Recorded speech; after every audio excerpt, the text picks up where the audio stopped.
HalloweenFest. HalloweenFest.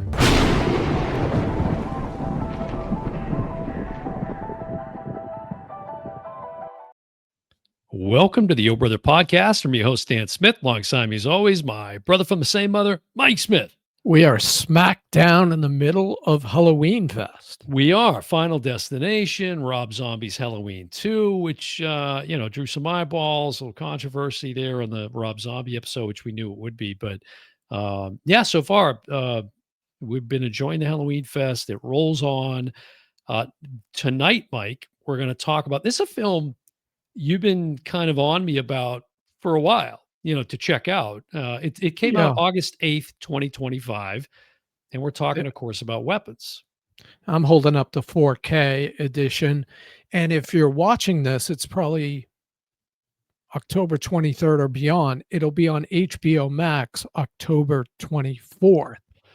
Okay. So if you have HBO Max, you can check it out. That's a pretty quick turnaround, which is cool. So before we get into that though, get into talking about the film, and I watched as another, the beneficiary of the 4K you just held up. I of course get the digital code. And I think I threw you a few shekels for that. Yeah. And, Definitely. And I watched it in 4K digital, which came with some extras as well on the digital copy.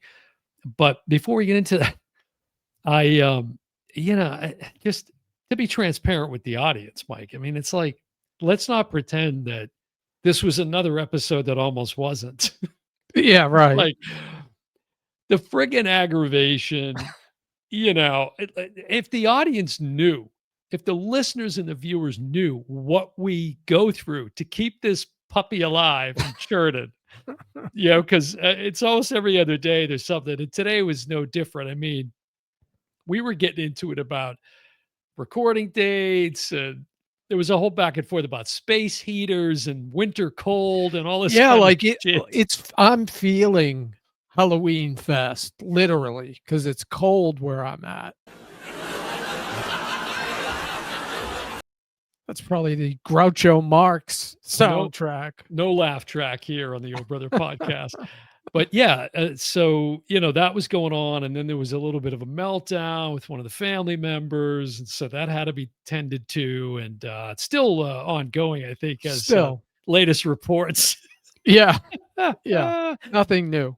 But as I've said on a recent episode, doesn't matter what you throw at us.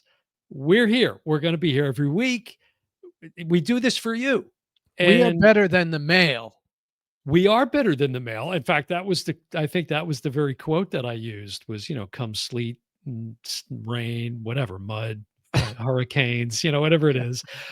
So we're back again to talk about weapons here for HalloweenFest. And I was a little bummed out when I saw 2 hours and 8 minutes. Like I've started to get this kind of condition now where I'm like, ooh, like I've got to invest that much time. Plus part of the, disagreement that was going on between brothers before the episode was, I was all over town running errands. I have all this stuff to do, and I was trying to get it done so I could enjoy my Sunday, watch some football and some sports. And I was worried I wasn't going to have enough time to watch the film for one thing, and then do any sort of like deep dive into it, which admittedly up front, I'm going to say I wasn't able to really do, but enough, I think, to engage in the conversation. You said the digital extras. I'm sure you got everything I have on the physical. There's only 3 short featurettes. You don't have a commentary? Nope. Oh, that's a super bummer. Now, let me ask you. So this is written and directed by Zach Cregger. Did you see Barbarian? No, I read about it, but I have not seen it. Okay, so that's one of his big films, I guess. I didn't kind of look at the take on that, but it sounds like it did relatively well. Yeah, so and that got him this gig. Right. So there you go. Right. And again, this came out August 8th, 2025. So it's been out just, a couple of months as of this recording, the Over the podcast. Mike, so we're talking about a budget here on this film of roughly 38 million. And as you always point out, that's not all in, right? There's all this marketing money and stuff you got to take into account. You want to talk a little bit about what it's done for its opening and to date? Yeah, to date, it's done 267 million. It's this is a independent reporter, so I tend to believe it. That Warner Brothers right now is sitting on 65 million profit. Now, in this day and age, that's backflips. The director got 10 million up front and 5 million for directing. So Uh-huh. everybody kind of wins here. Now, one thing I would just want to point out real quick is this was scheduled to be released January 2026. So Oh, I think okay. somebody listened to us and said, "Hey, why not release a horror film during the horror season?" Yes. Right. Which again, as we've noted on other episodes, that is very fluid now, right? Yep. It's not what it used to be. You got into late August, certainly as soon as September kicked off, it was like, okay, the leaves are changing and the crisp air and all of that sort of stuff. But now it, can be in the dead of winter, quite Right. frankly. Well, depending on what part of the world you live in. So that's interesting. I didn't know that was going to be a January release, but um so there's some numbers there now. I think it's got like a 93% rating on Rotten Tomatoes, and it's got an 81 Metascore on Yeah. IMDb. Where do you without I think getting it's a in.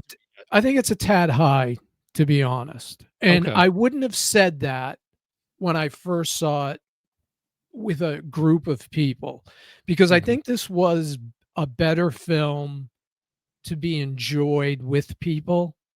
The mhm, reactions, to certain things. And, give the director credit. He test screened this several times, and the movie is dramatically different than it was going to be. There was a lot of humor in it, and mm, the audiences weren't laughing. And I mm. didn't find myself laughing when I was in the theater. Well, having seen the film now, I can't even imagine where he would have put He that wasn't in specific, the just film. said there was humor throughout. Yeah. But once he saw the test audiences not respond, he Hmm. yanked it all. Now, here's a shot of director Zach Cregger with Julia Garner, maybe one of your favorite actresses. I love her, and she's so versatile. You know, here she's kind of her stereotypical, blonde curly hair. Hmm. But I first saw her on The Americans, and then Hmm. Dark. I mean, talk about totally different characters. On Ozark, yeah, right. And she did First Steps, the Fantastic Four, and oh man, she got berated for being a female Silver playing the Surfer, Silver right? Surfer. Yeah, Who gives a shit? right. I don't care about that, but And she was fine. It was a small that part. that deep, deep Fantastic Four fan base, I got all riled up about that. And Yeah. those movies have all sucked. Let's face it. Yeah, she was great in Ozark, great in The Americans. And I think we both maybe confuse her like where she's from. I think we both thought she had an accent, a foreign accent like English or something, and she's from New York. So Yeah. that went right out the window, but she's a fantastic actress, very versatile. It's interesting. You mentioned The Americans and Austin Abrams, who plays a character named James in this film. Yes. He was in a couple of episodes of The Americans. I don't remember, it's I been a don't while remember him. since I've seen the series, but man, was he good in this film. He plays He this played like dope father. fiend, basically. No, no, no, no. This Oh, is James. yes, He plays James. Okay. correct, correct. See, you put the picture up, Right. and I can't see the character. It's amazing. It's He looks really totally different. and this is so before we get too deep, Mike, as you always do, give us the plot here of Weapons. Wow, it's really it's a film that's based upon, a fake true story. There's a narration at the beginning from a little girl saying, one day this classroom of kids just disappeared. And the classroom Mhm. was taught by Julie Garner, who plays a character named Justine. Julia, to be clear. Julia. What did I Yeah. say? Big fan, folks. Big fan. You I said, know. I think you said Julie. Yeah, I think I Yeah. mix her up a lot. Yeah. But, parents are looking, all these parents lost their kids. And in some cases, you have what is it called? Door ID or something like that. Oh, Ring doorbell? Yeah, Yeah. they catch these kids walking out in this funky, like, airplane mode of their houses, and they just vanish. Mhm. So it kind of opens with Justine's story about what happened leading up to and during. And it Right. shows her story and then rewinds and shows it kind of like, I think Reservoir Dogs by Quentin Tarantino used this technique, Mhm. right? Mr. Pink, Mhm. you see Mhm. his story, then Mr. Yeah. White, you see It his story. right. It basically ends up the film is chopped up into different character vignettes is Yes. how I would explain it, I guess. And having now seen it, finally I can understand what this damn image was all about, which is this was kind of the main poster image for the film where you see these kids, as you mentioned, they leave their houses at 2:17 in the morning, which we'll get to in a minute, and they just kind of, disappear off into the darkness. And this image here was inspired, as I read, Yes. by a very famous image, as we know, from 1972. These children that were fleeing from this napalm attack. Yeah. It's very intense image. It's very graphic. You can certainly find that all over the internet. There's censored images of it too, because there's some sensitive content with it. But that's where the inspiration, because it's a very striking image. I when I saw it, I kept like, okay, what is this? What could this be? So it's very intriguing. It was Yeah. definitely a good, use of imagery here.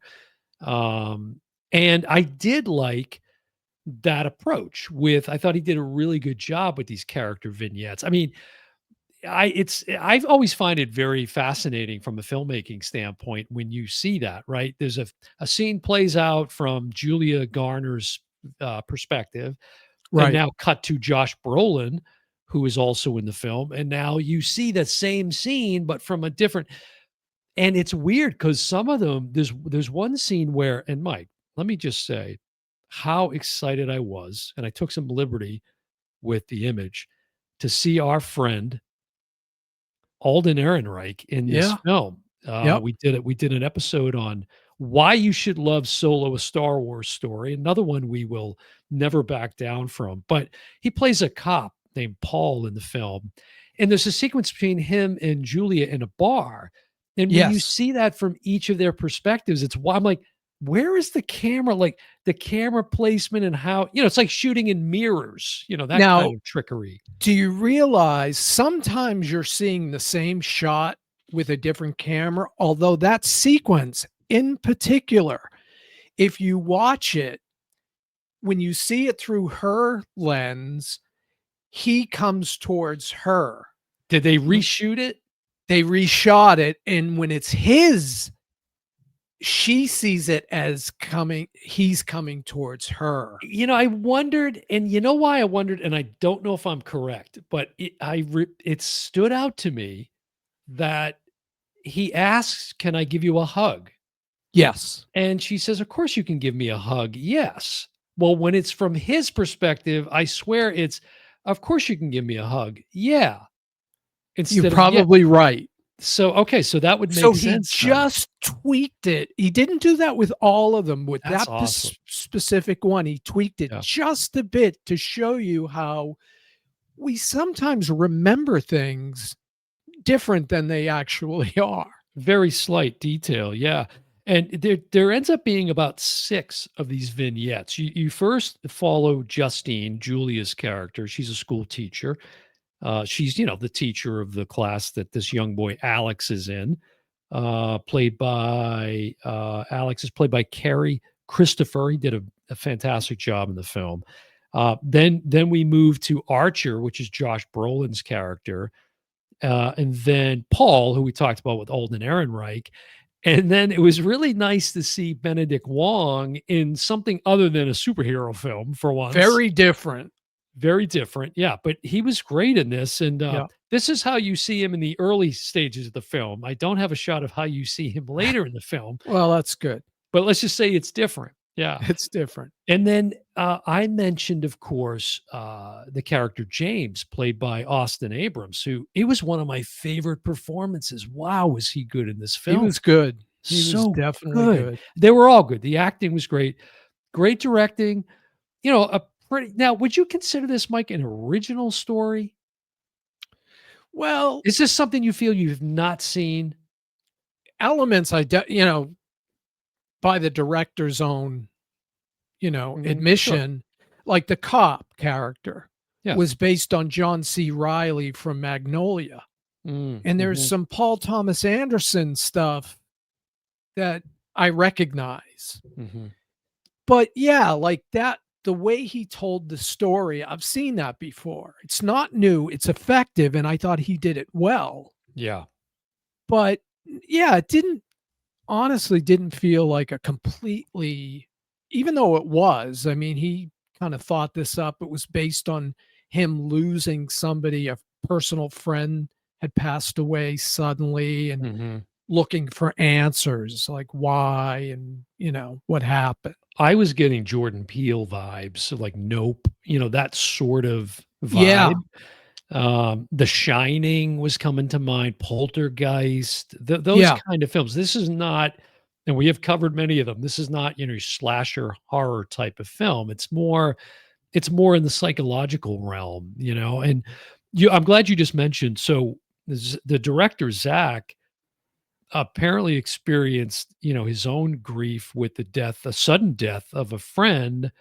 And I wondered if that death was from gun violence. I don't know that to be true, but why do I say that, Mike? Why do I bring that Well, up? I think you're talking about this one image, right? That we see Yes. over a house of a big Mhm. AK-47. Well, Now, it's actually an AR-15, and there's a reason for that. okay, because I don't know why.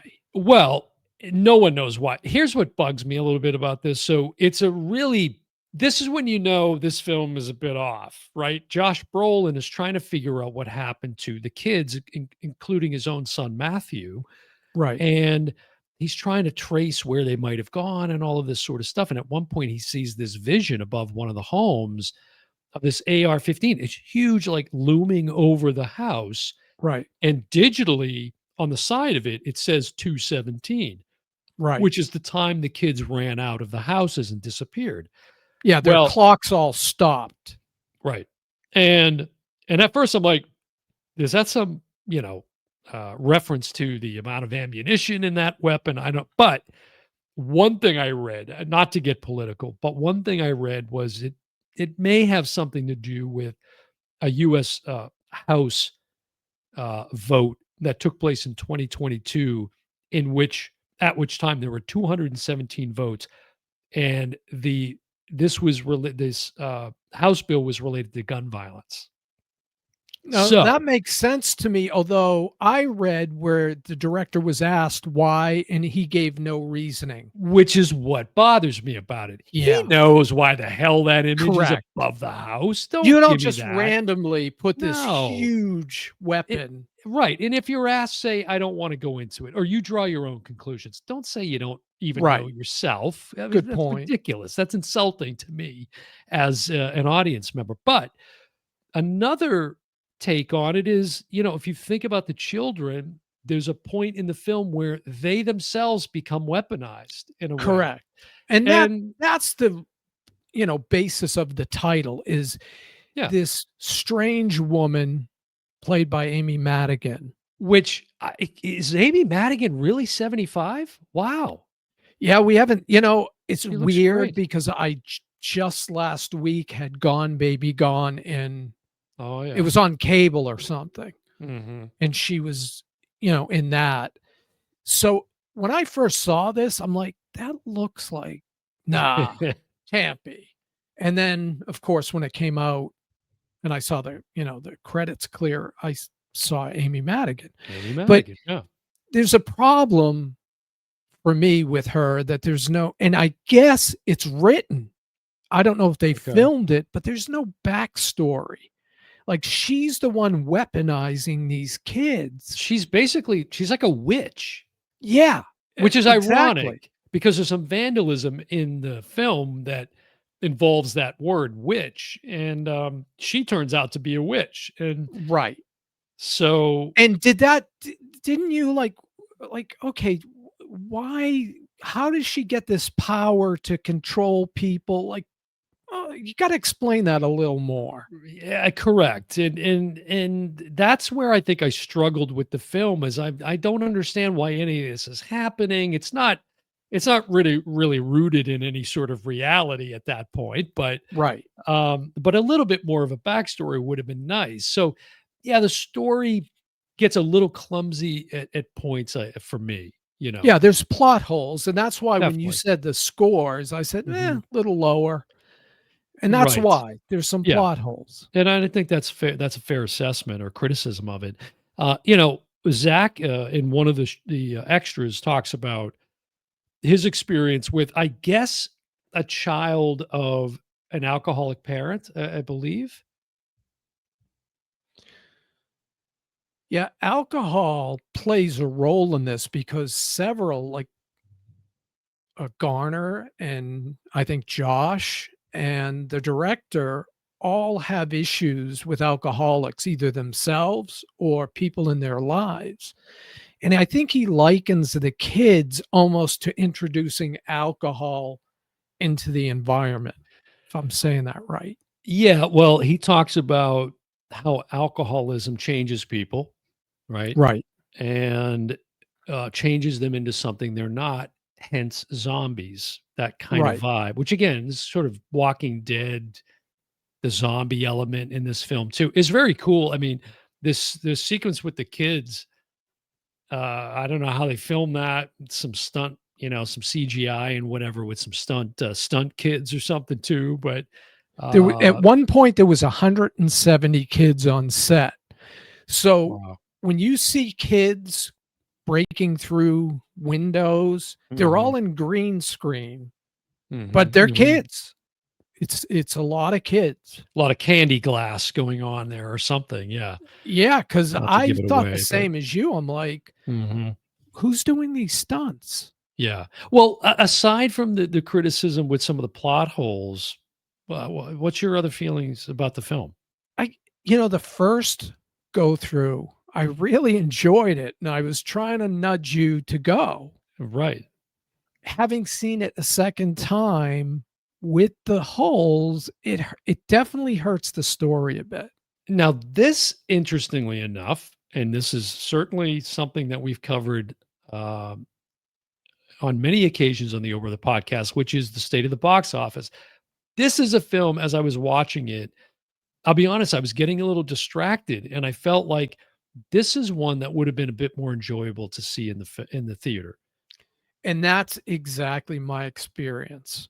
When I Hmm. saw it in the theater and then I watched it back, I'm like, is this the same movie? Mm. I and again, I think the reactions, like when there's one sequence where Benedict Wong gets very violent Hmm. with his significant other, Hmm.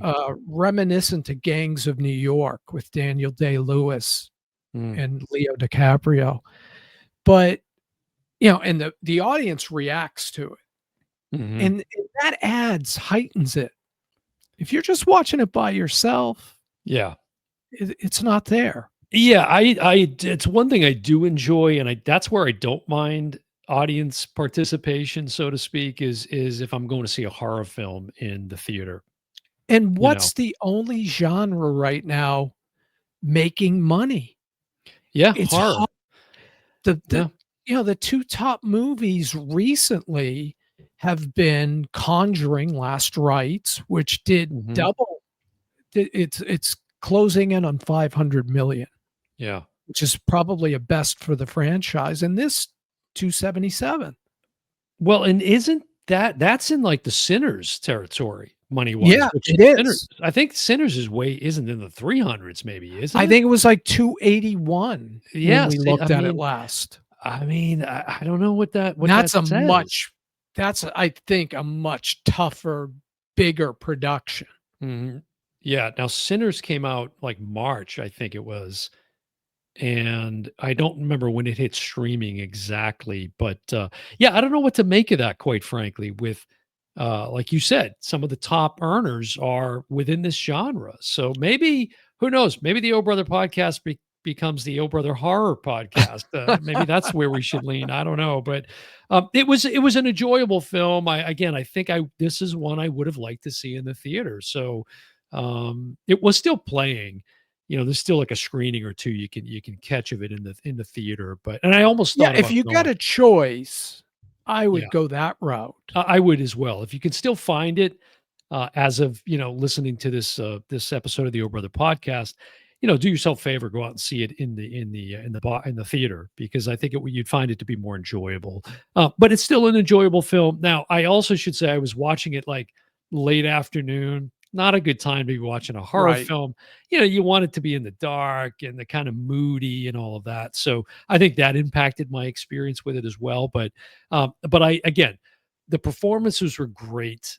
Julia Garner was great. Josh Brolin was really, really good in this You film. know who, I always like to give you who was gonna play those parts. Oh yeah, let's hear it.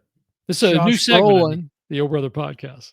who was played Archer, that was originally Pedro Pascal, Oh, thank God it and wasn't. he dropped out for First Steps, Fantastic Four, Ooh, ironically. ouch, ouch. And Not a good then, decision there. Justine was actually offered to Rooney Mara first, and then Okay, Elizabeth Olsen. okay, all right. So we could Well, have seen a very different.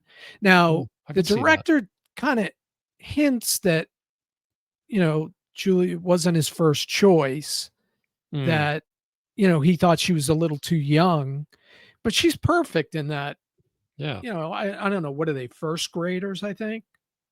something like that. I'm Either not sure, kindergarten but or yeah, first grade. I thought something. she was perfect. Oh yeah, no, she was excellent. Yeah, and as I said, getting to see Han in another film. He was an Oppenheimer, of course, and but again, go check out the "Why You Should Love Solo: A Star Wars Story" episode of the Over There podcast. Wasn't during one of our Halloween fests, but it might scare the hell out of you to hear our opinion on that Dan episode. wrenching that one in there. They agree. There. Anything else to say about weapons here? I mean, it sounds like again, we would recommend it as a theater experience. But it's not a it's not a perfect film by any means. Like, they can definitely do a sequel, Sure. even considering how things ended, which I'm not Right. gonna give away, but, finding out Gladys's backstory, that should have been in the film. Right. That's the biggest hole. They could go there with it. Yeah, they could give us her backstory for And one sure. last thing I wanted to bring up is, the show times when this came out in the theater, and I Mhm. didn't connect this, but there was Yeah. always a 2:17 runtime. You could go to the 2:17 show. Interesting. Yeah, interesting. Um, well, there you go. There's a commentary on weapons from the O Brother podcast. Yeah, I enjoyed it. It wasn't a bad film at all by any stretch. It's enjoyable. And as you mentioned, Mike, what is it? HBO Max? You said it's coming to in Yeah, October. October 24th, I so mean, it's perfect. yeah, So by the time you're getting this episode, that's going to be right around the corner. and So get a check. group of people and watch it with them.